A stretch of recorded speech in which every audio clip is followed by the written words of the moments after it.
You are listening to Alex Nanlohi Podcast, to know the Lord and to make Him known.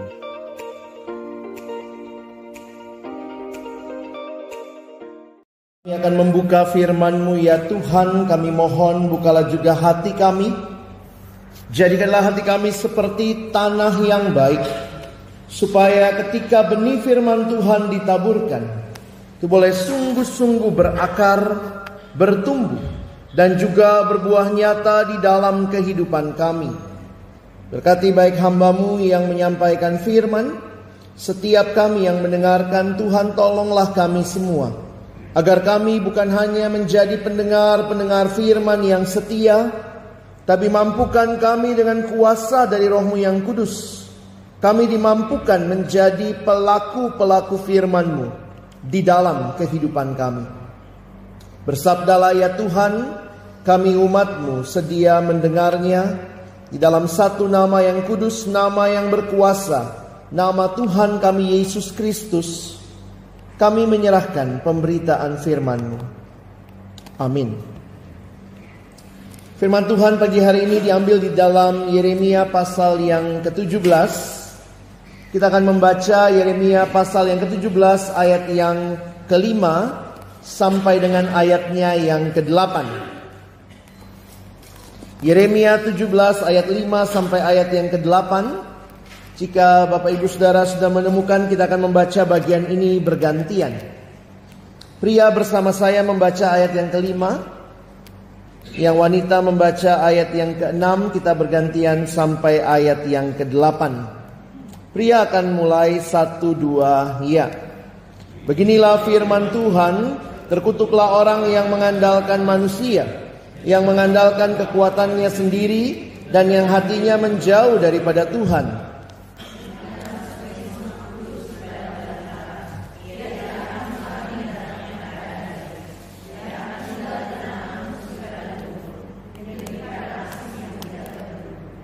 Diberkatilah orang yang mengandalkan Tuhan, yang menaruh harapannya pada Tuhan.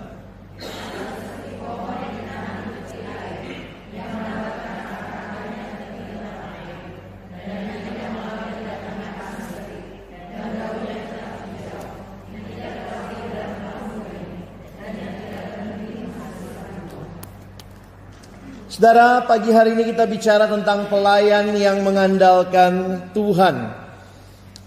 Nampaknya dalam hidup kita ada banyak hal yang mungkin menjadi andalan utama kita. Sehingga tema pagi ini sekali lagi menantang kita untuk benar-benar boleh memiliki hidup yang mengandalkan Tuhan. Saudara, saya mau cerita tentang satu pengalaman beberapa tahun yang lalu ketika mendapat kesempatan pelayanan misi ke satu daerah di Jawa Tengah. Waktu itu kami dengan tim dari kampus di mana saya kuliah dulunya, ada tim misi mahasiswa-mahasiswa dari Universitas Indonesia yang mau datang ke satu daerah di Klaten, dan kita rindu sekali untuk menyampaikan apa yang kami nikmati ketika kami kuliah boleh bertumbuh di dalam Tuhan. Tapi saudara, sekali lagi ketika saya melalui pengalaman misi itu, ada hal yang menantang saya untuk kembali berpikir tentang apa artinya mengandalkan Tuhan. Jadi ketika kami datang ke satu desa itu dan kemudian diterima oleh satu gereja yang ada di sana, lalu saya ingat sekali Bapak Pendetanya mengajak kami berkeliling ke tempat-tempat jemaat. Dan satu waktu kami datang ke satu rumah, agak lama kami ketuk pintu rumahnya, itu kira-kira pagi saudara. Jadi waktu diketuk cukup lama, ini orangnya ada atau tidak di rumah ya. Lalu kemudian tidak lama keluarlah seorang ibu dengan rambut yang berantakan, kelihatan sekali baru bangun tidur begitu ya. Lalu kemudian kami dipersilakan masuk, lalu kemudian dia menjamu kami, ramah tamah orang di desa luar biasa gitu ya. Kami dibuatkan teh manis segala macam, lalu kami ngobrol. Ternyata bapak yang kepala rumah tangga sedang bekerja di ladang. Lalu ketika kami mau pulang, saya ingat sekali Pak Pendeta minta saya untuk berdoa bagi ibu ini. Lalu kemudian kami minta ibu ini sharing. Tolong Bu, sharing apa yang mau didoakan. Dan saya ingat sekali saudara pengalaman yang dia atau cerita yang dia sampaikan. Dia bilang begini, Om, kami semua dipanggil Om ya. Bersyukur Om pada Gusti Yesus dengan bahasa Indonesia yang terbata-bata. Tadi sebelum Om tiba di sini, kepala saya sakit sekali. Kepala saya sakit sekali. Lalu saya ingat Gusti Yesus. Lalu saya berdoa. Setelah itu saya tidur sebentar. Pas Om datang saya bangun tidur. Puji Gusti, sekarang kepala saya sudah tidak sakit lagi.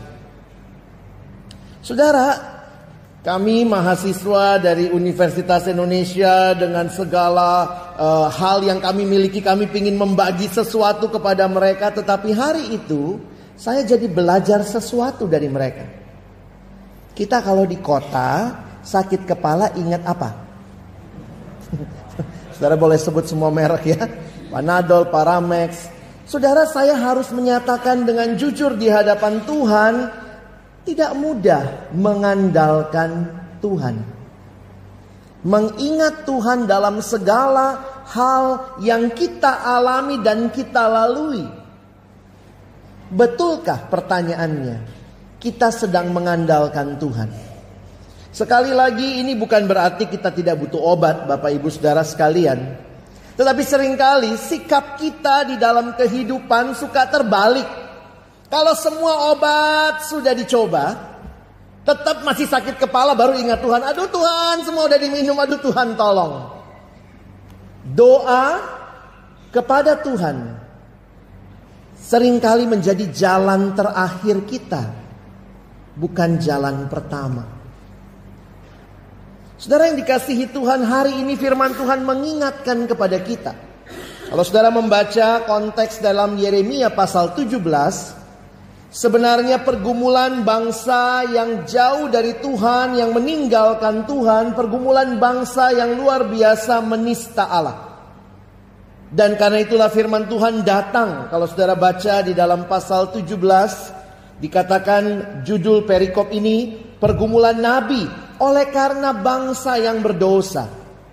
Apa saja dosa yang dilakukan umat Allah, umat Israel, yang pada waktu itu Allah murka dan kemudian akhirnya Allah membuang mereka. Kalau saudara baca ayat 1-4 misalnya, bicara tentang mereka menyembah berhala. Mereka mencari sesuatu yang bukan Allah. Dan ayat 5 sampai ayat yang ke-8, mereka mengandalkan kekuatan mereka sendiri. Mereka mengandalkan manusia. Karena itu perhatikan dua kata kunci yang disampaikan. Ayat 5 dikatakan terkutuklah orang yang mengandalkan manusia. Dan kata kunci kedua yang saya pikir penting untuk kita ingat, ayat yang ke-7. Diberkatilah orang yang mengandalkan Tuhan. Saudara, tema kita adalah pelayan yang mengandalkan Tuhan. Saya pikir gereja yang baik, gereja yang bertumbuh, bukan gereja yang hanya senang dilayani. Orang-orangnya senang dilayani, tetapi juga orang-orangnya disiapkan untuk melayani. Sehingga menjadi pelayan yang tentunya serupa dengan Kristus. Pelayan-pelayan yang mengandalkan Tuhan. Kalau Tuhan adalah sumber pelayanan kita, maka pertanyaannya waktu kita menjalani kehidupan pelayanan ini, sudahkah Tuhan menjadi yang utama? Kata mengandalkan di dalam bahasa lain itu diterjemahkan dengan trust, percaya. Percaya berarti kita kenal, ada relasi dengan yang kita percaya. Dan percaya juga mengandung satu pemahaman, saya meyakini karena pengenalan itu sesuatu yang memberikan dampak dalam hidup saya. Saya kasih contoh Bapak Ibu Saudara ya. Apa bedanya kita cuma punya informasi sama kita punya relasi? Coba Bapak Ibu pilih ya. Mana yang lebih bagus dari dua kalimat yang saya contohkan? Saya kasih kalimat pertama begini. Wanita paling kaya di dunia adalah Ratu Elizabeth dari Inggris. Ini kalimat pertama ya. Kalimat kedua. Wanita paling kaya di dunia adalah Ratu Elizabeth dari Inggris. Dan dia memberikan semua kekayaannya kepada saya. Ayo, suka kalimat yang mana? Yang pertama apa yang kedua? Yang kedua ya, dasar matre. Kenapa saudara? Kenapa kita lebih suka kalimat yang kedua? Kalimat pertama isinya cuma informasi. Oh, ada wanita kaya di dunia namanya Ratu Elizabeth. Hanya informasi. Tetapi yang kedua bicara relasi. Dia berikan semua kekayaannya kepada saya. Saudara, kita kenal Tuhan yang seperti apa? Kalau saudara cuma kenal informasi, saudara tidak mengalami relasi itu dengan Tuhan. Jadi saudara orang yang cuma percaya tapi tidak kenal siapa yang dia percaya, menyedihkan. Percaya dan kenal siapa yang dia percaya tapi tidak tahu siapa yang dia percaya tapi tidak punya relasi juga sama menyedihkannya. Kita mau bicara percaya yang di dalamnya ada relasi, dan relasi itu adalah relasi yang membawa perubahan. Dan karena itu kita bisa berkata, betul Tuhan, Engkau Allah yang layak saya andalkan. Bahwa kekuatanmu boleh menjadi kekuatanku. Dan pengalaman hidup kita seharusnya tidak menggantikan Tuhan di dalam hidup. Saya ulangi kalimat ini. Pengalaman hidup kita seharusnya tidak menggeser Tuhan, tidak menggantikan Tuhan di dalam hidup kita. Apa yang saya maksud dengan itu? Saudara, banyak orang saat ini melayani Tuhan, termasuk juga saya saudara ya. Yang kalau kita pikir-pikir dalam hidup, sebenarnya saya melayani ini berdasarkan apa? Betulkah saya mengandalkan Tuhan? Cirinya seperti apa? Saya cukup lama bergumul gitu ya. Apa mengandalkan Tuhan itu cuman sekedar berdoa? Karena saudara perhatikan, dua sikap ini. Yang pertama, tidak mengandalkan Tuhan atau mengandalkan manusia. Itu gambarannya seperti gambaran kematian. Saudara lihat ayat 6 ya. Seperti semak bulus di padang belantara tidak akan mengalami datangnya keadaan baik, berarti keadaannya buruk terus. Sementara yang mengandalkan Tuhan akan mengalami kehidupan seperti gambaran Mazmur 1. Ia seperti pohon yang ditanam di tepi air dan seterusnya. Waktu saya menggumulkan ini, saya jadi ingat satu cerita, saudara.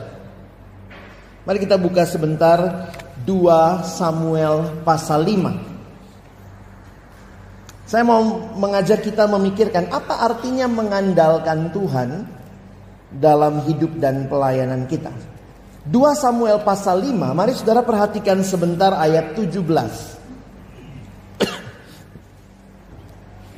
Saya bacakan bagi kita, Bapak Ibu Saudara tolong ikuti di Alkitab masing-masing. Ketika didengar orang Filistin bahwa Daud telah diurapi menjadi raja atas Israel, maka majulah semua orang Filistin untuk menangkap Daud. Tetapi Daud mendengar hal itu, lalu ia pergi ke kubu pertahanan. Ketika orang Filistin itu datang dan memencar di lembah Refaim, bertanyalah Daud kepada Tuhan, apakah aku harus maju melawan orang Filistin itu? Akan kau serahkankah mereka ke dalam tanganku? Tuhan menjawab Daud, majulah, sebab aku pasti akan menyerahkan orang Filistin itu ke dalam tanganmu. Lalu datanglah Daud di Baal Perasim dan memukul mereka kalah di sana. Berkatalah ia, Tuhan telah menerobos musuhku di depanku seperti air menerobos. Sebab itu orang menamakan tempat itu Baal Perasim. Orang Filistin itu meninggalkan berhalanya di sana. Lalu Daud dan orang-orangnya mengangkatnya. Saudara perhatikan sebentar. Musuh yang Daud hadapi orang Filistin. Tempat perangnya di lembah Refaim. Dan Daud bertanya kepada Tuhan. Daud mengandalkan Tuhan. Sampai sini kayaknya wow, luar biasa ya. Daud seorang yang mengandalkan Tuhan. Lanjutkan sedikit ceritanya. Ketika orang Filistin maju sekali lagi dan memencar di lembah Refaim. Perhatikan, musuhnya sama, orang Filistin. Tempat perangnya sama, lembah Refaim. Tapi yang ketiga ini bagi saya menarik.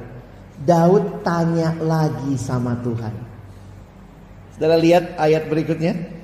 Maka bertanyalah Daud kepada Tuhan dan ia menjawab, janganlah maju, tetapi buatlah gerakan lingkaran sampai ke belakang mereka sehingga engkau dapat menyerang mereka dari jurusan pohon-pohon kertau.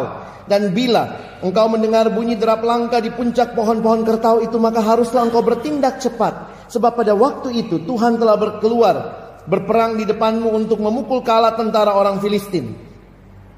Dan Daud berbuat demikian, tetapi seperti yang diperintahkan Tuhan kepadanya, maka ia memukul kalah orang Filistin mulai dari Geba sampai dekat Gezer. Daud maju lagi, berperang melawan orang Filistin. Musuhnya sama, tempat perangnya sama, tapi sikap hati Daud ini bagi saya luar biasa. Daud kembali bertanya kepada Allah. Kenapa? Saudara lihat, saya terkesan dengan ayat yang ke-24. Tuhan telah keluar berperang di depanmu. Kalau peperangan itu cuma peperangannya Daud, kalau saya jadi Daud, saya cukup maju dengan pengalaman. Toh sudah pernah mengalahkan musuh di lembah Refaim. Tapi saudara, yang saya ingin bagikan bagi kita pagi ini, Daud tidak maju berperang dengan pengalaman semata-mata. Kenapa? Ini peperangannya Tuhan. Daud tanya lagi sama Tuhan. Oh Tuhan, kita luar biasa kreatif saudara ya. Tuhan bilang sekarang jangan pakai gerakan maju, itu udah old style ya. Tuhan bilang sekarang melingkar. Wow, Tuhan kreatif saudara ya. Dan saya harus katakan, kalau Daud tidak tanya sama Tuhan, mungkin gak Daud maju lagi dan menang? Oh mungkin aja. Toh sudah pernah musuhnya sama. Tapi Daud kehilangan apa artinya Tuhan sebagai Tuhan yang menjadi sumber hidup dan peperangan dia. Saudara, seringkali dalam pelayanan kita makin lama melayani makin pengalaman, betul? Sehingga yang makin pengalaman bisa jadi maju karena pengalaman. Guru sekolah minggu, maaf ya Bapak Ibu karena guru sekolah minggu saya tahu ya. Itu kalau sudah ngajar 10-15 tahun, itu cerita bukan lagi di luar kepala, sudah di dalam. Ya kalau di luar masih bisa hilang ya. Oh saudara udah ngelotok banget. Sehingga mungkin sekali kita pun mengajar hanya mengandalkan pengalaman. Saya pernah ngajar, waktu saya cerita itu anak-anak semua perhatikan. Panitia Natal, bikin Natal, kadang-kadang udah hatam saudara ya. Karena tiap tahun itu lagi diulang. Kami ini hamba Tuhan juga begitu ya. Khotbah bisa berkali-kali khotbah yang sama. Lama-lama tutup Alkitab pun sudah bisa bicara. Tapi apa yang memimpin hidup dan pelayanan kita saudara? Pengalaman semata-mata? Kalau pengalaman kita semata-mata, jangan-jangan lama-lama kita lupa.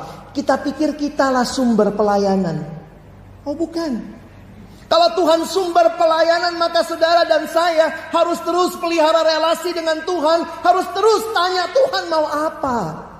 Tuhan apa yang harus saya kerjakan. Ini persis kayak tahun lalu. Mungkin temanya juga rada mirip-mirip. Natal pasti temanya Yesus datang. Tapi Tuhan apa yang kau mau. Tuhan ini persis seperti yang saya cerita di sekolah minggu 5 tahun yang lalu. Tapi berdoa, bertelut, minta lagi Tuhan. Saya mau mengandalkanmu, apa yang Tuhan mau. Mungkin Tuhan akan menjawab, oke, pakai pengalaman yang dulu lagi. Tapi bisa juga Tuhan berkata, no. Kita pakai cara yang lain. Sehingga relasi dengan Tuhan, percaya kepada Tuhan, itu terbukti bukan hanya kalau kita sudah lama melayani. Yang kita andalkan pengalaman pelayanan kita. Sekali lagi pengalaman pelayanan bukannya tidak berguna. Tetapi jangan sampai pengalaman pelayanan kita menggeser Allah di hidup kita. Pengalaman pelayanan kita tidak lagi membuat kita menikmati pimpinan Tuhan yang sangat dinamis, yang sangat kreatif, yang memimpin kita langkah demi langkah. Kadang-kadang mungkin sulit yang kita pikirkan, tapi cara Tuhan ajaib sekali saudara ya. Saudara masih ingat waktu Israel keluar dari Mesir? Dibawa Musa, mereka sampai komplain. Kenapa? Depannya laut, di belakangnya pasukan Firaun udah datang. Sampai bilang mus. Gitu kali ya. Kurang kuburan di Mesir. Kenapa kami harus dibawa sampai di sini?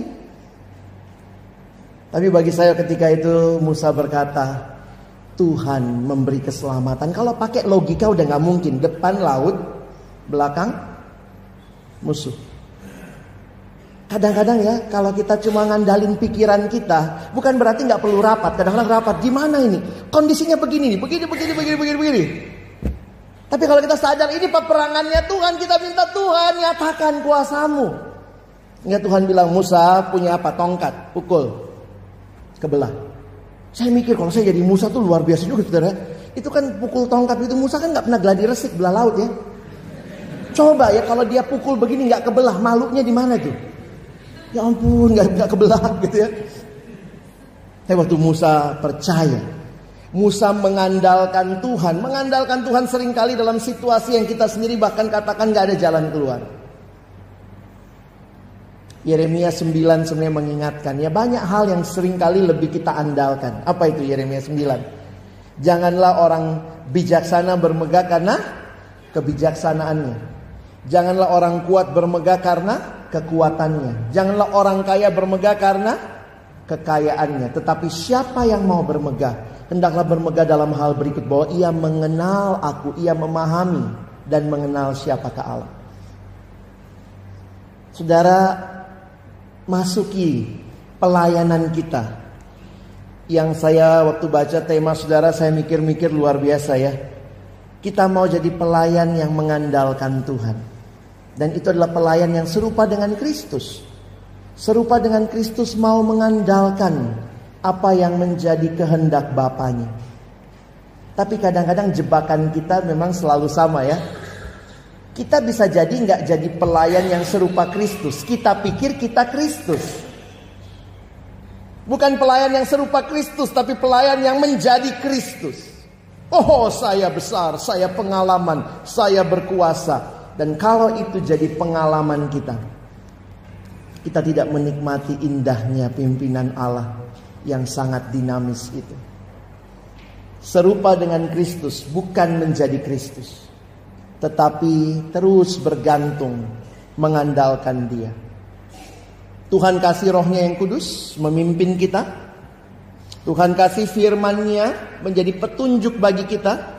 Ketika kita sulit, kita bingung gitu ya saudara, kita kemudian datang, firman setiap hari menghibur, menguatkan kita. Tuhan berikan kesempatan kita berdoa. Ingat, doa bukan jalan terakhir, itu jalan pertama dalam seluruh kehidupan kita, sebagai bentuk kebergantungan kita. Dan Tuhan kasih komunitas yang membangun kita sekalian. Mari masuki hidup kita, pelayanan kita, sebagai pelayan-pelayan yang mengandalkan Tuhan. Bukan mengandalkan pengalaman kita semata-mata, bukan mengandalkan kuasa yang kita miliki, bukan mengandalkan kepintaran kita, bukan mengandalkan uang kita. Tapi sekali lagi berkata, Tuhan, aku mau mengandalkan Engkau. Tuhan memberkati kita. Amin. Mari kita berdoa. Kami membutuhkan Engkau ya Tuhan setiap waktu, bukan sewaktu-waktu. Seringkali kami menjadikan Engkau hanya aksesoris dalam hidup kami. Tapi kiranya pagi ini ketika kami belajar dari firman-Mu, terkutuklah orang yang mengandalkan manusia. Kalau kami dalam hidup ini menjadi pribadi-pribadi yang membuang Tuhan, mengandalkan diri, maka gambaran kematian yang ada di hadapan kami. Tapi kami mau ya Tuhan belajar untuk mengandalkan Engkau. Diberkatilah orang yang mengandalkan Tuhan, yang kehidupannya menjadi kehidupan yang segar, yang menghasilkan buah, menjadi berkat bagi orang lain. Tuhan, biarlah apa yang kami dengar dan renungkan dari firman-Mu pagi ini kembali menolong kami untuk menjalani hidup kami ke depan benar-benar mengandalkan Tuhan. Ada begitu banyak pengalaman pelayanan yang sudah kami lalui, tapi ada kesegaran ketika setiap kali kami melayani, kami terus bergantung kepada Tuhan. Ini pelayanan milik-Mu Tuhan. Jangan biarkan kami merasa ini milik kami dan kami mengandalkan kekuatan kami. Tapi kembali kami ingat ini milik-Mu, kami bergantung kepadamu, kami terbuka untuk cara-cara Tuhan yang dinamis, yang kreatif, bahkan di luar pemikiran kami.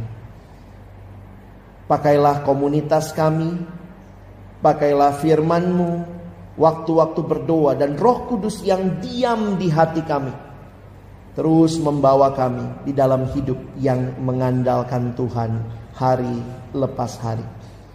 Tolong kami bukan cuma jadi pendengar firman, jadikan kami pelaku-pelaku firman-Mu. Dalam nama Yesus kami berdoa. Amin.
You are listening to Alex Nanlohi Podcast, to know the Lord and to make Him known.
Kita persiapkan hati, kita akan menyimak firman Tuhan.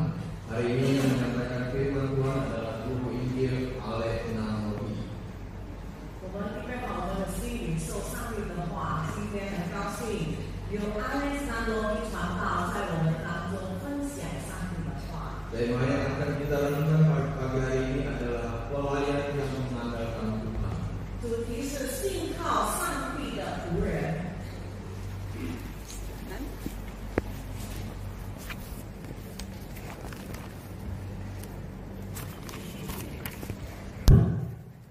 Mari kita berdoa sebelum membaca merenungkan firman Tuhan. 我们还没有读、还没有思想上帝话语之前，让我们同心祷告。 Bapa di dalam surga, kami bersyukur di hari perhentian yang Kau berikan kepada kami. 我我们在天上的父，我们感谢你，在你所赐给我们的安息日里， Kami boleh datang memuji memuliakan namamu. 我们可以来歌颂、赞美、荣耀你的名。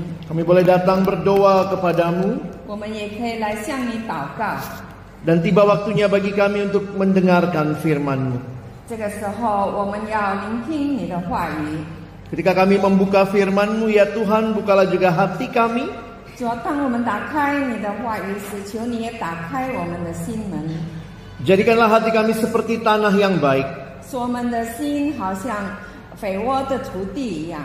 supaya ketika benih firman Tuhan ditaburkan, 当你的道种被撒下去时， boleh sungguh-sungguh berakar, bertumbuh, dan berbuah nyata di dalam hidup kami. 可以真正的生根发芽长大，在我们的生活中结出真实的果子。 Berkati setiap kami yang menyampaikan, menerjemahkan firman-Mu, 愿主赐福传讲你话语和翻译的， dan juga semua kami yang mendengarkan. 还有每一位听众。 Di dalam satu nama yang kudus, nama yang berkuasa, 我们奉一位圣洁， nama Tuhan kami Yesus Kristus, 就是我们的主耶稣基督的名， kami menyerahkan pemberitaan firman-Mu. 我们交托主。 Amin. 阿门。 Shalom. 大家平安。 Pagi hari ini kita sama-sama akan mendasarkan perenungan firman Tuhan di dalam Yeremia pasal yang ke-17. 我们今天要读的经文是在耶利米书第17章。 Yeremia 17 ayat yang ke-5 sampai dengan ayat yang ke-8. 耶利米书17章第5到第8节。 Kita akan membaca terlebih dahulu secara bergantian di dalam bahasa Indonesia lalu kemudian bahasa Mandarin. 先用印尼文轮流读，然后用华语轮流读。 Saya membaca ayat yang ke-5, mohon Bapak Ibu Saudara sekalian membaca ayat yang ke-6, demikian bergantian sampai ayat yang ke-8. 我读第5节，弟兄姐妹们读第6节直到第8节。 Beginilah firman Tuhan, terkutuklah orang yang mengandalkan manusia, yang mengandalkan kekuatannya sendiri, dan yang hatinya menjauh daripada Tuhan.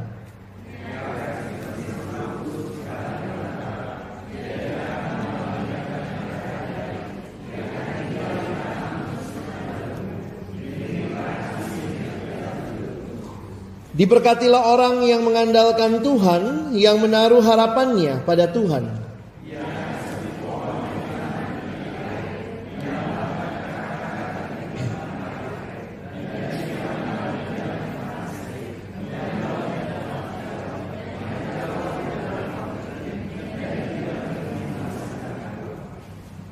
耶和华如此说：依靠人血肉的膀臂，心中离弃耶和华的那人有祸了。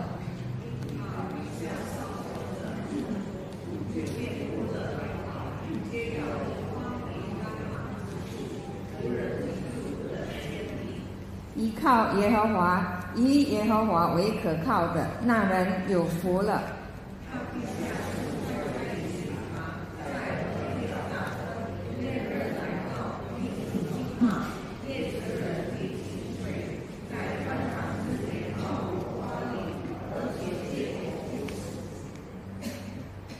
Saudara yang dikasihi Tuhan, tema pagi ini adalah pelayan yang mengandalkan Tuhan. 弟兄姐妹们，我们今天的讲题是依靠上帝的仆人。 Apa artinya mengandalkan Tuhan? 依靠上帝是什么意思呢？ Saya belajar hal ini dalam satu pengalaman ketika melayani Tuhan di dalam pelayanan misi beberapa tahun yang lalu. 几年前在参加一个宣道活动的时候，我学到了这个功课。 Karena saya rasa tadinya saya sudah mengandalkan Tuhan, tetapi justru pengalaman ini mengajarkan saya apa artinya mengandalkan Tuhan lebih sungguh. 因为以前我觉得我已经依靠上帝了，但是透过这个经验告诉我，我必须要学习更加真实的依靠上帝。 Dalam satu pelayanan misi ke sebuah daerah desa di Jawa Tengah, 有一次我们有短宣队到中爪哇的一个小村庄。 kami dari tim dari mahasiswa di Universitas Indonesia ketika itu datang melayani satu desa di Klaten. 我们从印尼大学的学生们来到Klaten这个小城市服侍。Di situ kami diterima oleh sebuah gereja dan ada hamba Tuhan yang menolong kami boleh melakukan pelayanan di sekitar desa itu. 在那边有一间教会接待我们，那边的牧长带领我们可以在周围的村庄侍奉。Salah satu yang kami lakukan adalah berkunjung ke rumah-rumah jemaat yang waktu itu ada dalam lingkup gereja itu. 那个时候我们就去探访教会属下的信徒们的家。Pada waktu itu kami datang ke satu rumah, agak lama ketuk pintu rumahnya, lalu kemudian setelah cukup lama barulah ada yang keluar. 那个时候我们来到一个家里敲门，等了很久以后才有人出来开门。Yang keluar adalah seorang ibu dengan rambut yang masih acak-acakan, terlihat sekali baru bangun tidur. 出来开门的是一位妇人，她的头发蓬松很乱，就看得出来她是刚刚睡醒。 Dengan ramah kami diterima, lalu disuguhkan minum, ada sedikit makanan. 她很热情的招待我们，给我们喝，还有一点点心。 Dan waktu kami mau pulang, saya ingat sekali Bapak Pendeta minta saya untuk mendoakan ibu itu. 当我们要告辞的时候，我记得很清楚，我的牧师就要我为这一位妇人祷告。 Lalu saya tanya dulu, ibu apa yang mau didoakan? 然后我就先问他，你有什么需要祷告的呢？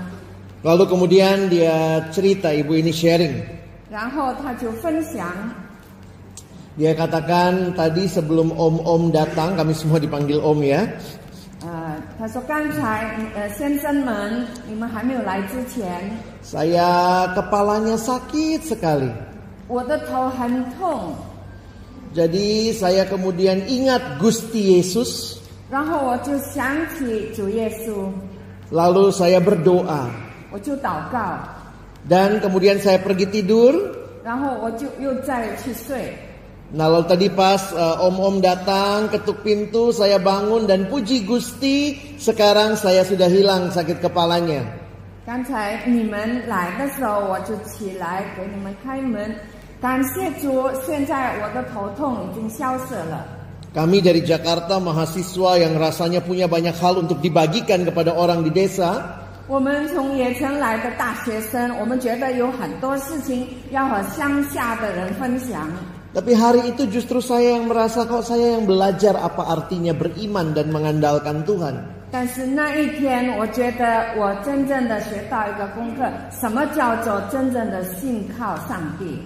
Bapak Ibu, kalau di kota kita sakit kepala ingat apa?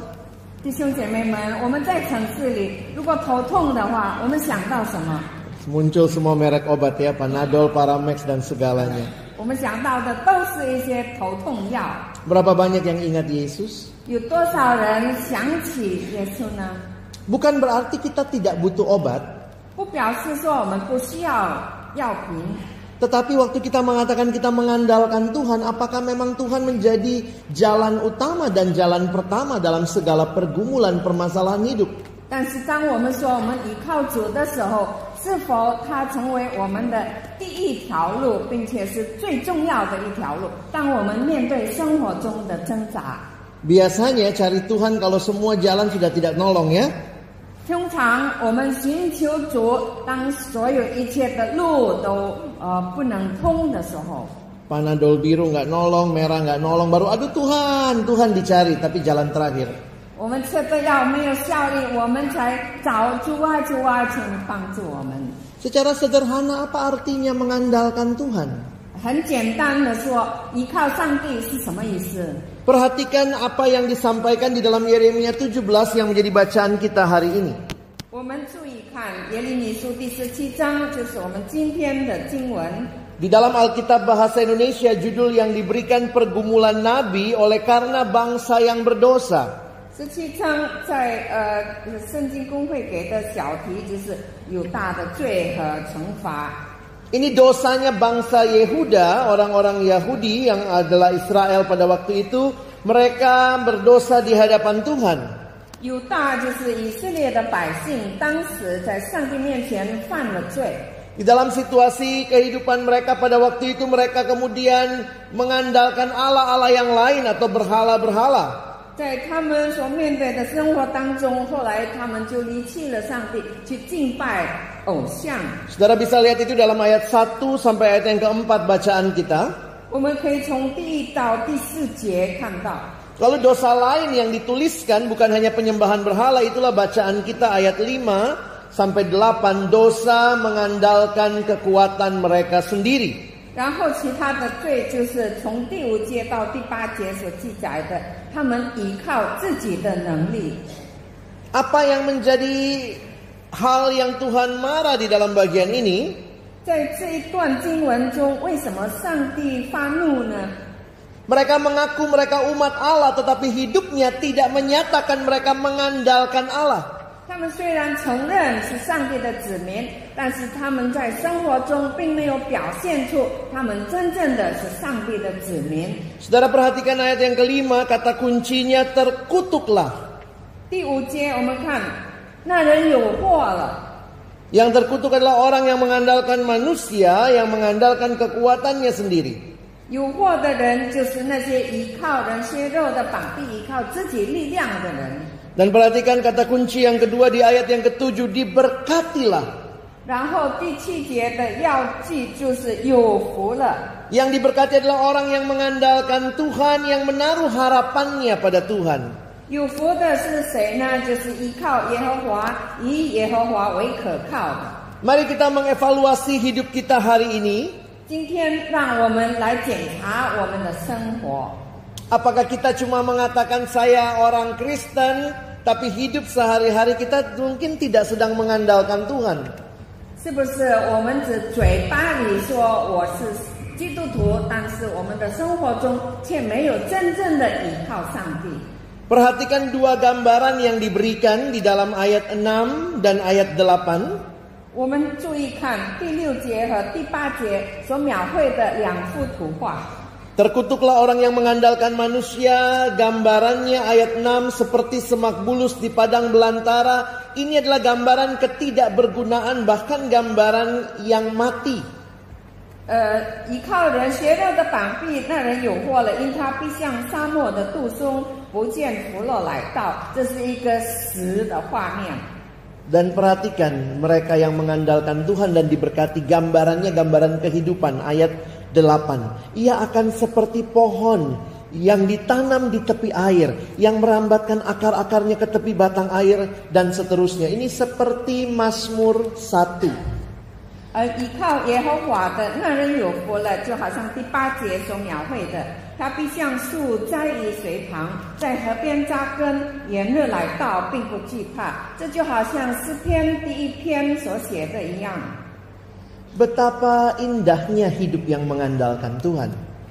依靠耶和华的人，他的生命是何等的美好。 Tetapi betapa menyedihkannya juga hidup yang tidak sedang mengandalkan Tuhan.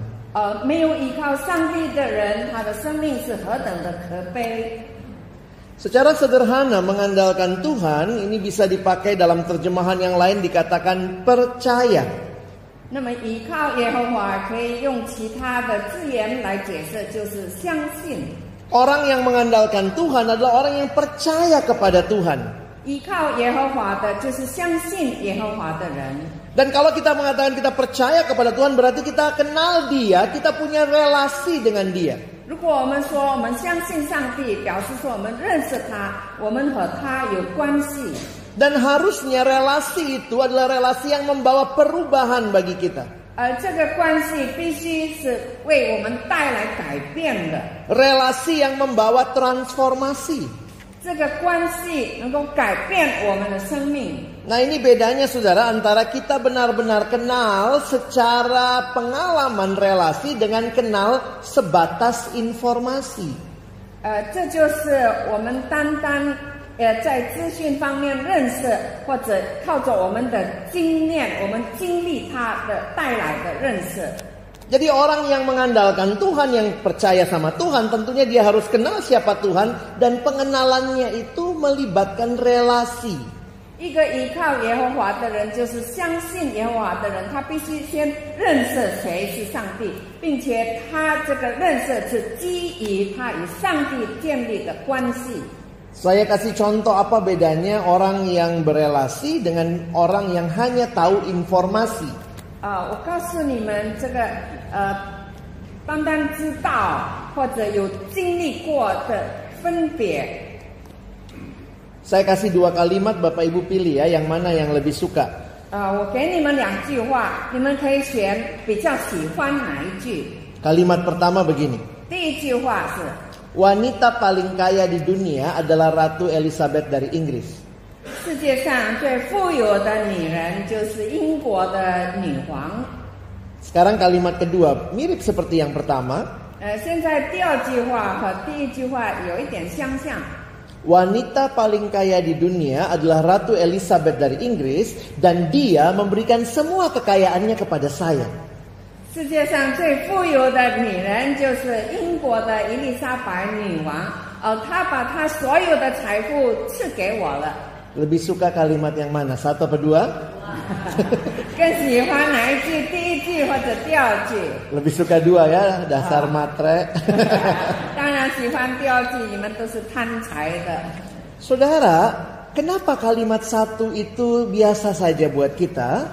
弟兄姐妹们，为什么第一句话对我们来说很普通？ Karena kalimat pertama hanya berisi informasi. 因为这句话它里面只包含了资讯。 Oh, ada perempuan wanita kaya di dunia. Sudah.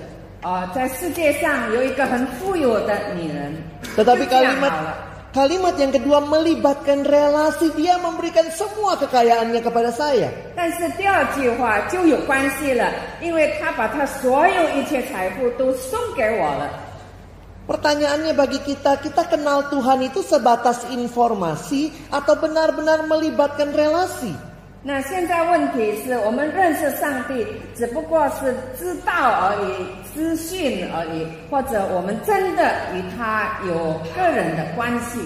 Kalau saudara tidak kenal Tuhan secara relasi, mungkin juga saudara tidak tahu bagaimana mengandalkan Dia. 如果我们没有真正的和他建立关系的话，那么我们也不知道要怎么样依靠他。 Tetapi kalau kita benar-benar mengenal Dia dalam relasi, maka kita bisa mengandalkan pribadi yang kita kenal itu. 但是如果我们真正的认识他和他建立关系，那么我们就知道怎么样来依靠我们所相信的他这一位。 Pagi hari ini tema kita pelayan yang mengandalkan Tuhan. 我们今天早上的题目是依靠上帝的仆人。 Saya bersyukur gereja yang bertumbuh adalah gereja yang bukan hanya menyiapkan orang-orangnya untuk dilayani, tetapi juga untuk melayani. 我感谢主，一个成长的教会，他们预备装备他们的信徒，不单单是接受被服侍，而且是愿意服侍的。 Saya dengar juga saudara baru pemilihan majelis begitu ya. 我听说你们也刚刚选举这事。 Penting sekali kita menjadi pribadi-pribadi yang mengandalkan Tuhan di dalam hidup dan pelayanan kita. 在我们的人生和侍奉当中，很重要的是，就是我们要成为依靠上帝的仆人。 Itu berarti kita adalah orang-orang yang terus berelasi dengan Tuhan, sang pemilik pelayanan, sumber dari pelayanan itu. 就是表示说，我们与上帝侍奉的全员有建立不断的关系。 Nah, mungkin pertanyaannya secara praktis apa sih artinya kita mengandalkan Tuhan? Contohnya seperti apa? 那么在现实当中，我们怎么样能够依靠上帝？有什么例子？ Saya belajar dari satu bagian Alkitab yang lain untuk menjelaskan apa artinya kita mengandalkan Tuhan di dalam hidup dan pelayanan. 我从圣经中另外一段经文学习什么是我们在生活中依靠上帝。 Karena mungkin kita berpikir saya sudah melayani Tuhan, tiap hari saya baca Alkitab, tapi memang perlu kita tanya terus, apakah kita sudah mengandalkan Tuhan atau belum? 也许我们觉得我已经侍奉上帝很久了，我每天也有读圣经，但是我们要再问自己，是不是真正的依靠上帝了呢？ Mari saudara kita buka di dalam 2 Samuel pasal yang kelima. 让我们打开撒母耳记下第5章。 Mari kita baca ayat 17 sampai dengan ayat yang ke-25. 17到25节。 Saya akan mulai membaca dulu dalam bahasa Indonesia sampai ayat 21 terlebih dahulu. 先用印尼文从17节读到21节。 Ketika didengar orang Filistin bahwa Daud telah diurapi menjadi raja atas Israel, maka majulah semua orang Filistin untuk menangkap Daud. Tetapi Daud mendengar hal itu, lalu ia pergi ke kubu pertahanan. Ketika orang Filistin itu datang dan memencar di lembah Refaim, bertanyalah Daud kepada Tuhan, apakah aku harus maju melawan orang Filistin itu? Akan kau serahkankah mereka ke dalam tanganku? Tuhan menjawab Daud, majulah, sebab aku pasti akan menyerahkan orang-orang Filistin itu ke dalam tanganmu. Lalu datanglah Daud di Baal Perasim dan memukul mereka kalah di sana. Berkatalah ia, Tuhan telah menerobos musuh di depanku seperti air menerobos. Sebab itu orang menamakan tempat itu Baal Perasim. Orang Filistin itu meninggalkan berhalanya di sana, lalu Daud dan orang-orangnya mengangkatnya.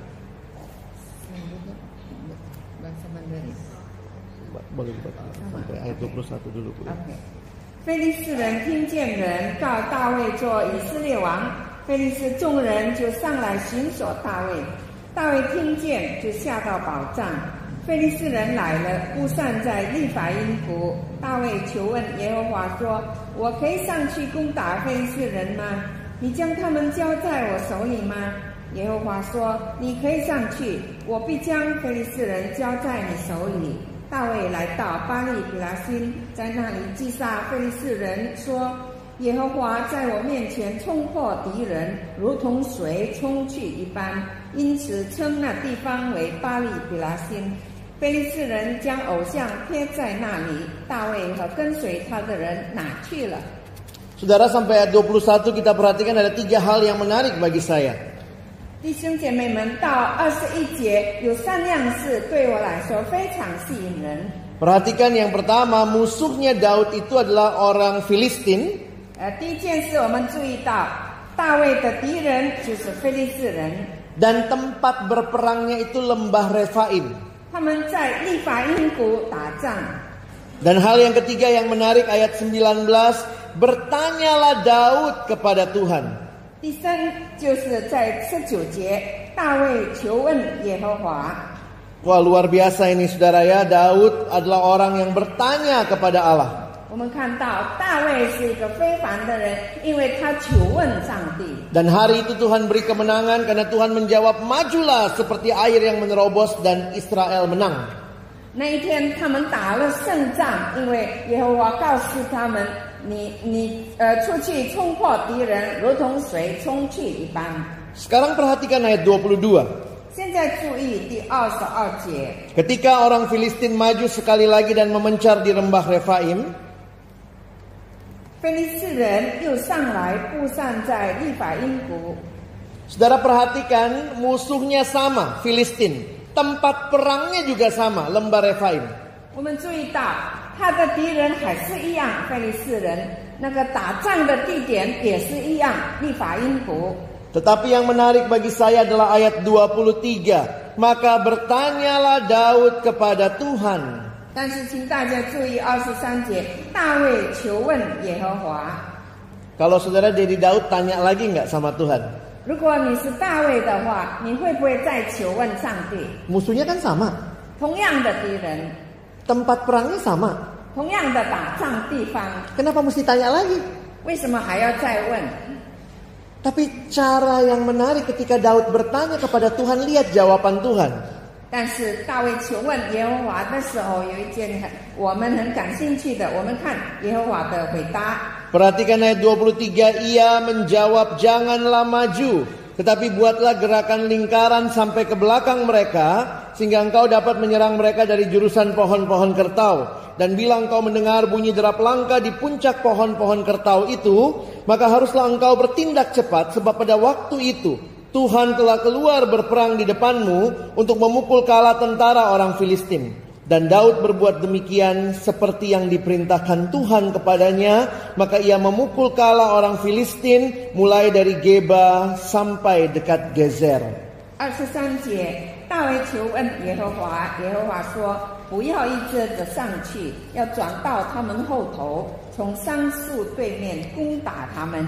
你听见桑树梢上有脚步的声音，就要急速前去，因为那时耶和华已经在你前头去攻打非利士人的军队。”大卫就遵着耶和华所吩咐的去行，攻打非利士人，从加巴直到基色。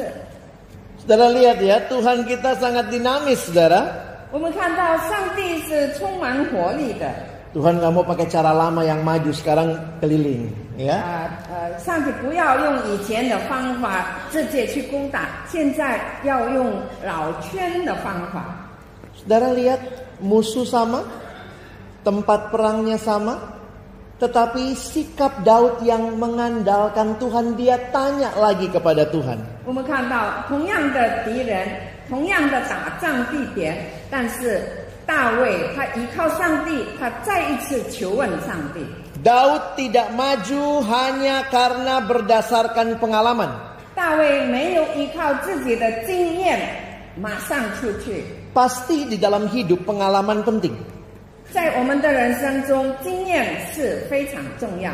Daud tidak maju dipimpin oleh pengalaman sebelumnya, 但是大卫没有依靠他以前的经历来带领他， tetapi Daud maju dipimpin oleh Allah. 但是大卫前进是因为上帝的带领。 Dan waktu saya refleksikan ini bagi hidup saya dan pelayanan saya, 当我回想这一件事在我的人生中和我的侍奉当中， apakah saya dipimpin Tuhan atau saya dipimpin pengalaman 我 saja? 是否受上帝的指引，或者只靠着自己的经验而已？ Sekali lagi pengalaman tidak semuanya tidak penting, pasti ada bagian yang penting dalam pengalaman. 我再一次说，在经验里面有很重要的一些事情，但是不全是要依靠经验。 Tapi apa artinya dipimpin Tuhan? 什么叫做被上帝带领？ Orang mengandalkan Tuhan apa artinya? 人依靠上帝是什么意思？ Adalah orang yang terus sadar ini bukan hidup saya semata-mata, ini bukan peperangan saya. Karena itu saya terus bertanya dan bergantung kepada Tuhan. 因为他觉悟到，这不只是我自己的生活，这不只是我和人打仗，但是我在凡事上都要依靠上帝。 Kalau itu peperangannya Daud, ya sudah maju saja berdasarkan pengalaman. 如果这是大卫的打仗的话，那么他就可以靠着他的经验前去打仗。 Tapi Daud sadar ini peperangannya Tuhan, karena itu dia tanya sama Tuhan. 但是大卫醒悟到这是上帝的打仗，所以他就先求问上帝。 Perhatikan itu di ayat 24 bagian terakhir, dikatakan 24节最后一段。 pada waktu itu Tuhan telah keluar berperang di depanmu untuk memukul kala tentara orang Filistin. 因为那时耶和华已经在你前头去攻打非利士人的军队。 Jangan-jangan saya hanya mengandalkan kekuatan diri saya, pengalaman saya untuk maju dan melayani Tuhan, dan itu bukan yang Tuhan mau. 是否我在侍奉当中，我前进是靠着我自己过去的经验呢？这是上帝所不要的。 Kalau saudara dan saya melayani Tuhan, ingat, dialah Tuhan sumber pelayanan. 如果你和我侍奉上帝的时候，我们要紧紧记得，上帝就是我们侍奉的源头。 Apa artinya mengandalkan Tuhan dalam pelayanan? 在侍奉当中依靠上帝是什么意思？ Saya terus bertanya, mengandalkan Tuhan untuk memimpin saya dalam pelayanan, karena dialah sumber pelayanan itu. 我一直不断的求问上帝来带领我的侍奉，因为他就是我侍奉的源头。Ada satu jebakan dalam pelayanan saudara yang perlu kita waspadai. 我们在侍奉当中有一个陷阱，是大家必须谨慎的。Kadang-kadang makin lama saudara dan saya di pelayanan, kita rasanya makin expert. 往往我们觉得我们侍奉越久，自己越有经验了，老资格了。Kita makin menguasai segala hal. 我们已经掌握了所有的事情。Dan dulu kalau masih baru awal-awal, aduh cari Tuhan setengah mati, luar biasa doa, puasa. 以前刚开始的时候，我们一直求问上帝，甚至我们尽是祷告。Sekarang kalau sudah jago, ya sudah, saya sudah pernah. Kita hanya dipimpin oleh pengalaman saja. 但是现在你已经有很多经验了，你觉得自己很棒了，只要靠着你的经验就行了。Tadi saya bilang kadang-kadang guru sekolah minggu kalau sudah puluhan tahun ngajar sekolah minggu itu ceritanya sudah di dalam kepala semua ya. 刚才我举了一个例子，就好像主日学老师，他们当了几十年的主日学老师，所有一切都已经滚瓜烂熟了。Tidak persiapan pun sudah jago. 不用预备都已经很会了。Nggak usah doa-doa juga kayaknya sudah bisa. 不用祷告，你觉得自己已经很会了。Kalau jadi panitia, tiap tahun jadi panitia kayaknya sudah jago gitu ya, tidak usah lagi tanya Tuhan. 或者你当筹委会成员，每年都当，那你觉得你经验很够了，你不用再求问上帝。Makin lama di pelayanan, kita bisa jadi orang yang makin tidak mengandalkan Tuhan. 我们侍奉越久，就会越变成不依靠上帝的人。Makin lama kita makin mengandalkan diri, kekuatan, pengalaman kita. 我们越来越依靠自己的能力、自己的经验。Seperti anak kecil yang selalu bertanya, itulah sikap orang yang mengandalkan Tuhan. 就好像小孩子他不断的问，这就是我们每一个依靠上帝的人所应当有的态度。Satu waktu saya baca satu buku, dia mengatakan begini. 有一次我读了一本书，书里写着 Orang yang dewasa rohani 一个属灵命成熟的人 adalah mereka yang senantiasa sadar dia belum pernah dewasa secara rohani. 就是一个觉悟到，每时每刻觉悟到他自己的灵性其实还没有成熟。 Sehingga di dalam seluruh perjalanan hidupnya dia terus makin bergantung kepada Tuhan. 所以在他的人生道路上，他越来越依靠上帝。 Waktu kita rasa kita sudah dewasa, kita sudah bisa, kita sudah tahu, hati-hati kita mulai bisa jadi tidak mengandalkan Tuhan. 当我们觉得我们已经成熟了，我们已经很棒了，很会了，我们要谨慎小心，我们就会越来越不依靠上帝。 Hal apa yang seringkali manusia andalkan? 人常常依靠的是什么呢？ Yeremia 9 mengingatkan kita ayat 23-24. 耶利米书第9章来提醒我们。 Janganlah orang bijaksana bermegah karena kebijaksanaannya. Ayat 23-24. 23-24节，耶和华如此说：智慧人不要因他的智慧夸口， Janganlah orang kuat bermegah karena kekuatannya. 勇士不要因他的勇力夸口， Janganlah orang kaya bermegah karena kekayaannya. 财主不要因他的财物夸口。 Ini memang 3 hal lain yang seringkali kita andalkan. 这就是3样我们常常依靠的东西。 Oh, saya pintar, saya strateginya luar biasa. 我很聪明，我有非凡的策略， Saya masih punya kekuatan. 我还有力气、力量， Saya masih punya kekayaan. 我还拥有很多的财富。 Saudara, bukan itu yang Tuhan mau. 弟兄姐妹们，上帝所要的不是这些。 Perhatikan ayat 24 Yeremia 9. Tetapi siapa yang mau bermegah? Baiklah bermegah karena yang berikut, bahwa ia memahami dan mengenal aku, bahwa akulah Tuhan yang menunjukkan kasih setia, keadilan dan kebenaran di bumi. Sungguh semuanya itu kusukai. Demikianlah firman Tuhan. 耶利米书9章24节，注意，夸口的，皆因他有聪明，认识我是耶和华。又知道我喜悦在世上施行慈爱、公平和公义，以此夸口。这是耶和华说的。 Makin lama kita hidup, makin lama kita melayani, biarlah semakin bergantung bukan kepada hal-hal yang sementara, tapi bergantung kepada Tuhan. 我们活得越久，我们侍奉越久，让我们不再依靠那些暂时的，让我们越来越依靠上帝。 Mari datang dalam kerendahan hati, di dalam doa, di dalam keberserahan kita kepada Tuhan. 让我们以祷告、以谦卑的心来到上帝面前，向他交托。 Kadang-kadang sudah pikir macam-macam, oh ternyata bukan itu cara yang Tuhan sediakan, karena Dia Allah yang sangat dinamis. 有时候我们想了很多方法，但是原来上帝所要的不是那一些，因为我们所信靠的上帝是蛮有活力的。 Masih ingat waktu Musa pimpin Israel keluar dari Mesir? 还记得吗？当摩西带领以色列民出埃及的时候， Di depan laut, di belakang tentara Mesir sudah mengejar.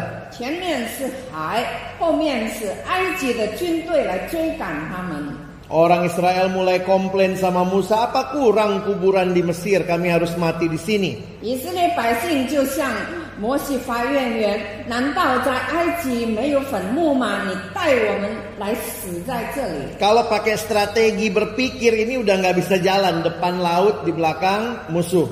照着人的想法，实在是无路可走了。前面是海，后面是追兵。 Tapi Musa mengandalkan Tuhan dan dia berkata, lihatlah keselamatan dari Tuhan yang akan diberikannya hari ini kepadamu. 但是摩西依靠上帝，他说：“今天你们要看见上帝所赐给你们的救恩。” Kadang-kadang mengandalkan Tuhan juga kita diizinkan masuk dalam suasana situasi yang sulit dalam hidup. 虽然我们依靠上帝，但是我们也会面对生活中困难的局面。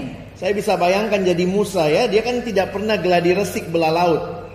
我可以想象摩西他从来没有排练过怎么样用杖来使海水分开。 Waktu Tuhan bilang di depan laut, di belakang musuh, Tuhan bilang pukulkan tongkatmu.